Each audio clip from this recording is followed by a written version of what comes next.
Assalamu alaikum everyone. Today we will discuss section 6.3 which is the effects of threat to individual privacy and security. Okay सबसे पहले हम लोग इस heading का मतलब समझ लेते हैं कि इस हेडिंग का मतलब क्या है कि एक पर्सन एक इंडिविजुअल की जो प्राइवेसी और सिक्योरिटी होती है उसको क्या थ्रेट्स है। ठीक है, और जो उसको थ्रेट्स होते हैं जो मतलब जो भी उसकी प्राइवेट इंफॉर्मेशन है या पर्सनल इंफॉर्मेशन उसको थ्रेट किया जा रहा है, उसको डैमेज किया जा रहा है, तो उसके क्या इफेक्ट्स होंगे, क्या उसके ऊपर असरात होंगे एक इंडिविजुअल या एक पर्सन के ऊपर। ओके, इसको हम लोग अपने नोट से डिस्कस करते हैं।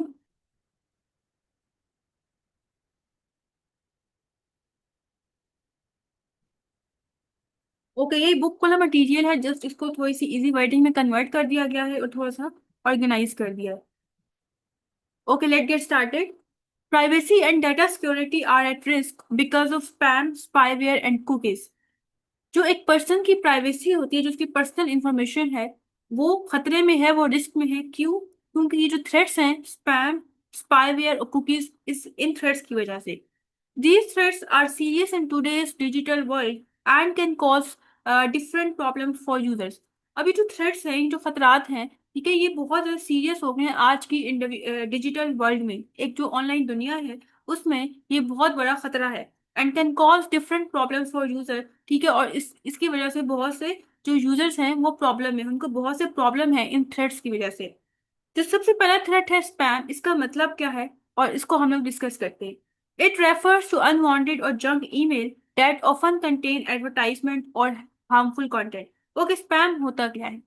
स्पैम जो है वो ऐसे ईमेल्स होती हैं जो कि अनवांटेड या जंक होती हैं। इसका क्या मतलब है कि हमारे जीमेल के अंदर जितनी ईमेल्स आती हैं वो कुछ तो जेन्युइन होती हैं जो कि हमारे काम से रिलेटेड होती हैं, और कुछ जो है वो आप कह सकते हो कि इररेलेवेंट होती हैं या हमें उनकी नीड नहीं होती। ठीक है, उनके अंदर ऐसा कंटेंट होता है जो कि फॉर एग्जांपल किसी ने कोई भी अपना बिजनेस स्टार्ट किया तो उसने एड्स वगैरह दे दिए, एडवर्टाइजमेंट के लिए हमें ईमेल सेंड कर दी जो कि हमारे काम की नहीं होती, अनवांटेड होती है। ठीक हो गया। अब उन अनवांटेड ईमेल्स के अंदर कभी कभी हार्मफुल कंटेंट भी होता है। ठीक है, उनके अंदर जो है वो वायरसेस वगैरह भी होते हैं कि जैसे ही हम लोग ईमेल ओपन करते हैं हमारे सिस्टम के अंदर वायरस आ जाता है। It shows that your email address में हैव बीन शेयर्ड और स्टोलन। अभी जो स्पैम होती है, स्पैम ईमेल्स ये शो कर रही होती है कि जो आपका ईमेल एड्रेस है, ठीक है, या तो वो शेयर किया गया है या फिर चोरी किया गया है, stolen. It can include viruses, phishing links और corrupt attachment that steal personal data. Okay, अभी जो स्पैम ईमेल्स होती हैं इनके अंदर वायरसेस होते हैं, ठीक है, फिशिंग लिंक्स होते हैं। अब फिशिंग लिंक का मतलब क्या होता है? Phishing link basically fake links होते हैं, आप कह सकते हो फ्रॉड वाली ईमेल्स होती हैं। अब इसके अंदर क्या होता है कि या ईमेल के अंदर या मैसेजेस के अंदर या वेबसाइट्स के अंदर लिंक दिए होते हैं, ठीक है, जो कि फिशिंग लिंक्स होते हैं या फेक लिंक्स होते हैं। जैसे ही हम उनके ऊपर क्लिक करते हैं तो क्या होता है कि जितनी हमारी पर्सनल इंफॉर्मेशन है, मतलब पासवर्ड वगैरह हो गए, क्रेडिट कार्ड के जो नंबर्स होते हैं, बैंक की डिटेल्स होती हैं, या हमारी जो प्राइवेट पिक्चर्स होती है, जितना हमारा डेटा होता है वो हमारा चोरी हो जाता है, ठीक है, या फिर शेयर हो जाता है। अब इसको अगर हम लोग एग्जाम्पल समझना चाहें तो क्या है कि फॉर एग्जाम्पल एक ईमेल आई है हमारे पास, ठीक है, जो कि वो शो कर रही है कि वो बैंक की तरफ से ईमेल आई है, ठीक है, और बैंक की तरफ से हमें ये नोटिस भेजा गया है कि आप अपने अकाउंट को वेरीफाई कर ले, ऐसा लिंक दिया है। जैसे ही हम अपने बैंक को वेरीफाई करने के लिए लिंक के ऊपर क्लिक करते हैं तो जितनी हमारी इंफॉर्मेशन होती है, जो फ्रॉड जो स्कैमर होता है या जो फ्रॉड करने वाला बंदा होता है, ठीक है, वो हमारी इंफॉर्मेशन को चोरी कर लेता है। इसके अलावा कुछ करप्ट अटैचमेंट्स होती हैं जो कि हमारी पर्सनल इंफॉर्मेशन को चोरी कर लेते हैं। It affects privacy by causing identity theft और डाटा लॉस। ठीक है, इससे क्या होता है कि जो हमारी प्राइवेसी होती है, जितनी हमारी पर्सनल इंफॉर्मेशन होगी, हमारी आइडेंटिटी जो होती है वो चोरी हो जाती है, मतलब जो हमारा यूजर नेम हो गया, प्रोफाइल वगैरह, वो चोरी हो जाती है, जितना हमारा डेटा होता है वो लॉस हो जाता है। तो ये इसका इफेक्ट है। लेकिन ये तो इसका इफेक्ट है, लेकिन हम इससे जो है वो किस तरह से अवॉइड कर सकते हैं? ठीक है, it can be prevented by, हम किस तरह से इससे बच सकते हैं? Using spam filter. हम लोग स्पैम फिल्टर को अगर यूज कर लें तो इस चीज से बच सकते हैं। स्पैम फिल्टर क्या होता है कि जितनी हमारी ईमेल्स आती हैं तो वो स्पैम फिल्टर उनको सेपरेट कर देता है। जितनी हमारी जेन्युइन ईमेल्स या असली ईमेल्स होती हैं उसको स्पैम ईमेल से सेपरेट कर लेता है। फिर हमें समझ आ जाती है कि अच्छा ये स्पैम ईमेल्स है, ये हमारी जेन्युइन ईमेल्स हैं, या हमारी ये असली ईमेल्स है। ये तरीका होता है। सेकंड नंबर पे है avoiding share your email publicly. ठीक है, आप अपनी जो ईमेल है उसको पब्लिकली शेयर ना करें। जिस तरह से आप अवॉइड करते हैं कि जो हमारा कॉन्टैक्ट नंबर है वो हर किसी के पास शेयर ना हो, इसी तरह से ईमेल के साथ भी करना चाहिए कि हर किसी को अपनी ईमेल नहीं देनी चाहिए। रिपोर्टिंग स्पैम मैसेजेस, जो स्पैम मैसेजेस हैं उनको रिपोर्ट करना चाहिए। जो भी ईमेल सर्विस प्रोवाइडर है, ठीक है, उन अथॉरिटीज को आप बताएं कि हमारे पास स्पैम ईमेल्स आई हैं, उनको आप रिपोर्ट करें। इसके अलावा using temporary emails for online registration, for example आपने कुछ भी कहीं भी ऑनलाइन रजिस्ट्रेशन करनी है, तो आप उसके लिए कोई भी टेम्पररी ईमेल यूज कर लें। आपकी जो पर्सनल ईमेल है, ठीक है, ये जो आपकी परमानेंट ईमेल है, आप उसको यूज ना करें। आप कोई भी टाइमली जो है वो कोई ईमेल बनाएं, ठीक है, और अपने आप को रजिस्टर करवा लें, जिसे आप बाद में डिलीट भी कर सके। ओके, सेकंड नंबर पे जो थ्रेट है स्पाईवेयर। स्पाईवेयर क्या होता है? It is malicious software that secretly monitor user activity. Okay, अब ये एक मलेशियस सॉफ्टवेयर होता है। मलेशियस सॉफ्टवेयर मतलब हार्मफुल एक सॉफ्टवेयर होता है जो कि छुप के आपकी ऑनलाइन एक्टिविटी को देख रहा होता है कि आप क्या कुछ जो है वो ऑनलाइन काम कर रहे हो। फॉर एग्जाम्पल, आप गूगल पे जा गए हो, ठीक है, आपने कौन सी मूवी देखी है या क्या चीज सर्च की है, हर चीज को वो मॉनिटर कर रहा होता है, हर चीज को वो देख रहा होता है। बेसिकली एक हार्मफुल सॉफ्टवेयर होता है। ये क्या करता है? ये आपके पर्सनल डाटा को कलेक्ट कर रहा होता है, ठीक है, पर्सनल डाटा को जो है वो चोरी कर रहा होता है, and send it to unauthorise user. और किसको भेजता है? ठीक है, चोरी करके अनऑथोराइज यूजर को भेज रहा होता है। अनऑथोराइज यूजर कौन से यूजर्स होते हैं? जिनको आप लोग प्रिवेंट करते हो कि हमारी जो भी पर्सनल इंफॉर्मेशन है उनके पास ना जाए, मतलब आप उनको अलाउ नहीं कर रहे होते। तो ऐसे ही मतलब यूजर्स को आपकी पर्सनल इंफॉर्मेशन को सेंड कर रहा होता है। It can lead to identity theft, password leak and financial loss. इससे क्या होता है? इसकी जो आपकी आइडेंटिटी होती है वो चोरी हो जाती है, ठीक है, जो भी आपका यूजर नेम है, आपकी प्रोफाइल है, प्रोफाइल के अंदर जितना कंटेंट है वो चोरी हो जाता है, आपका पासवर्ड लीक हो जाता है, क्योंकि इसे पता होता है कि आप क्या कुछ अपने सिस्टम के अंदर कर रहे हो। इसके अलावा फाइनेंशियल लॉस मतलब जो आपके बैंक के क्रेडिट कार्ड वगैरह हैं, जितने उनके पासवर्ड हैं, आपके पैसे वगैरह वगैरह चोरी हो जाते हैं। तो इससे ये सब होता है। It weakens the security of your system या device by allowing hackers to access your file. अब ये क्या करता है? जो आपके डिवाइस की सिक्योरिटी होती है, एक तो उसको वीक करता है, उसको कमजोर करता है, ठीक है, और ये हैकर्स को अलाउ कर रहा होता है कि आपकी फाइल्स को एक्सेस कर ले, आपकी फाइल को यूज कर ले, आपकी फाइल्स को चोरी कर ले। ओके, अब स्पाईवेयर से कैसे बचा जा सकता है? It can be prevented by, क्या वेज है इसे बचने के? Keeping antivirus and anti spyware updated. ठीक है, एक सॉफ्टवेयर होता है एंटीवायरस जो कि वायरस से हमें बचाता है, या एक और सॉफ्टवेयर होता है एंटी स्पाईवेयर जो हमें स्पाईवेयर से बचाता है। तो इनको साथ साथ जो है वो अपडेट करते रहे।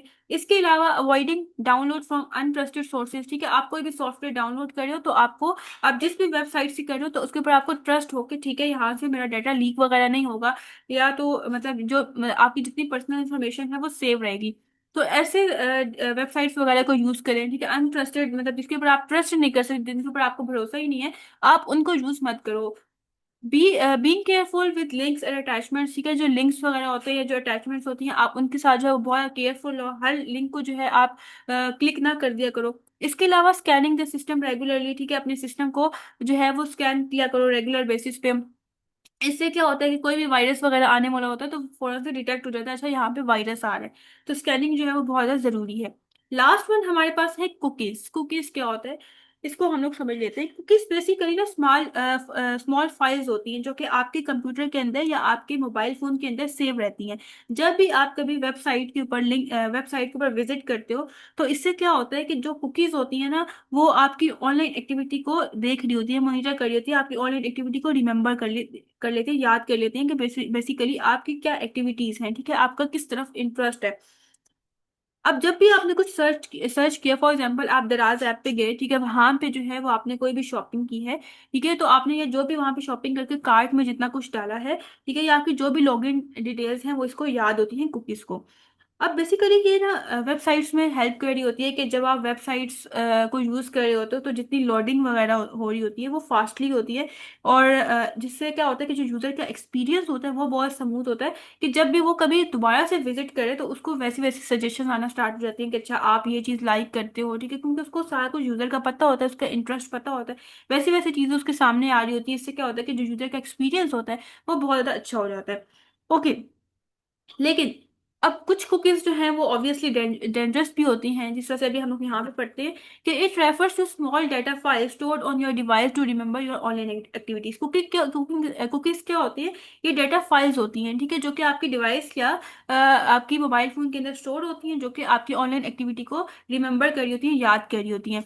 It helps website load faster. ठीक है, ये वेबसाइट ये हेल्प कर रहा होता है कि ताकि वो जल्दी जल्दी लोड हो जाए, ठीक है, जल्दी जल्दी जितना कंटेंट है आपके सामने आ जाए। ये आपकी लॉगिन डिटेल्स को भी सेव कर लेती है कि फॉर एग्जांपल आप जो है वो उस ऐप पे दोबारा गए हो तो आपको वहां पे फॉर एग्जांपल यहाँ पे यूजर नेम है, ठीक हो गया, उसके बाद नीचे पासवर्ड आ रहा होता है। तो ना इससे क्या होता है कि जैसे ही आप यूजर नेम एंटर करने लगते हो तो आपको सामने नीचे सजेशन आ जाती है कि क्या ये तो यूजर नेम नहीं है आपका, या पासवर्ड लिखते हुए तो वो आपके सामने पासवर्ड आता है। तो क्योंकि अब उसने याद कर लिया कि आपने पहले क्या पासवर्ड यहाँ पे एंटर किए थे, तो वो आपके सामने वही चीज सजेस्ट कर रहा होता है। इससे क्या होता है कि आपका टाइम सेव हो जाता है और आपका एक्सपीरियंस बेहतर होता है कि आपको जो है वो दोबारा से यूजर नेम या पासवर्ड लिखने की जरूरत नहीं पड़ती। या जब आप उस ऐप के अंदर चले जाते हैं, फॉर एग्जाम्पल वो कोई भी शॉपिंग की ऐप है, ठीक है, तो उसके अंदर आपको वही वही चीजें सजेस्ट कर रहा होता है जिसकी तरफ आपका इंटरेस्ट होता है।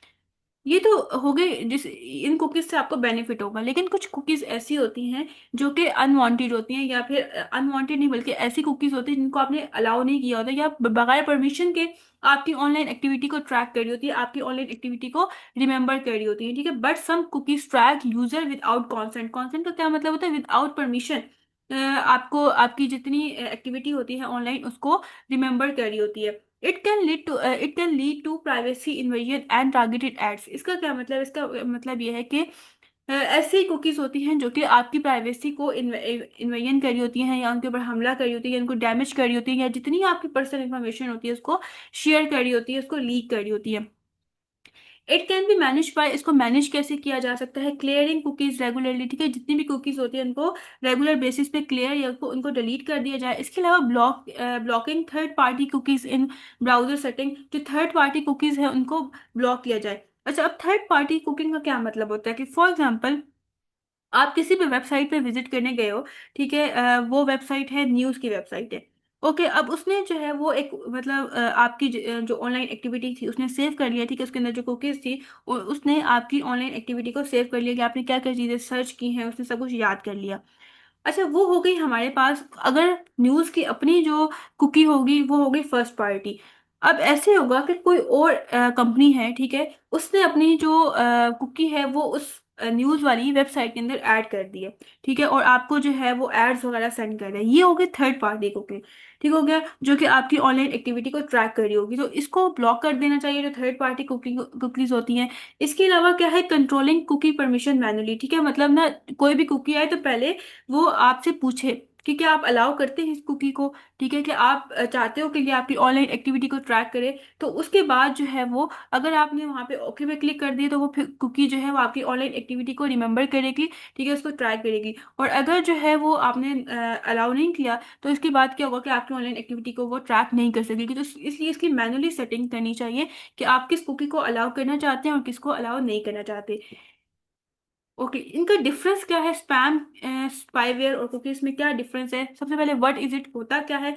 स्पैम क्या होता है? इट इज अनवांटेड और हार्मफुल ईमेल्स, ठीक है, अनवांटेड या फिर हार्मफुल ईमेल्स होती हैं। स्पाईवेयर क्या होता है? It is software that secretly collect data, ठीक है, बेसिकली सॉफ्टवेयर होता है जो कि छुप के आपके डाटा को कलेक्ट कर रहा होता है। और कुकीज क्या होती है? It is a file that store browsing data, ठीक है, ये एक फाइल होती है जो कि क्या स्टोर कर रही होती है? ब्राउजिंग डाटा, मतलब जितना कुछ आप सर्च कर रहे होते हैं इंटरनेट के ऊपर वो डाटा आपका स्टोर कर लेती है। अच्छा, अब स्पैम से रिस्क क्या होता है? आइडेंटिटी थेफ्ट, ठीक है, आपकी आइडेंटिटी चोरी हो जाती है, वायरसेस वगैरह आते हैं। स्पाईवेयर से क्या रिस्क होता है? डाटा थेफ्ट, आपका जितना डाटा होता है वो चोरी हो जाता है, आपके पासवर्ड वगैरह लीक हो जाते हैं। कुकीज से क्या आपको रिस्क होता है? ट्रैकिंग, ठीक है, आपकी ऑनलाइन एक्टिविटी को ट्रैक कर रही होती है। प्राइवेसी इन्वेजन, आपकी प्राइवेसी को डैमेज कर रही होती है।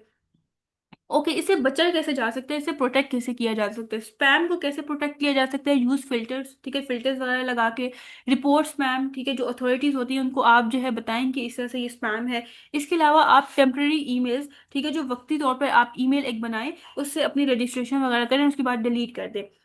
स्पाईवेयर को कैसे प्रोटेक्ट किया जा सकता है? अपडेट एंटीवायरस, ठीक है, जो एंटीवायरस सॉफ्टवेयर होते हैं जो हमें वायरस से बचाते हैं उनको अपडेट करें। अवॉइड अनसेफ डाउनलोड, ठीक हो गया, ये नहीं कि हर लिंक को आप यूज कर लें, ठीक है, अपने कोई भी सॉफ्टवेयर डाउनलोड करने के लिए।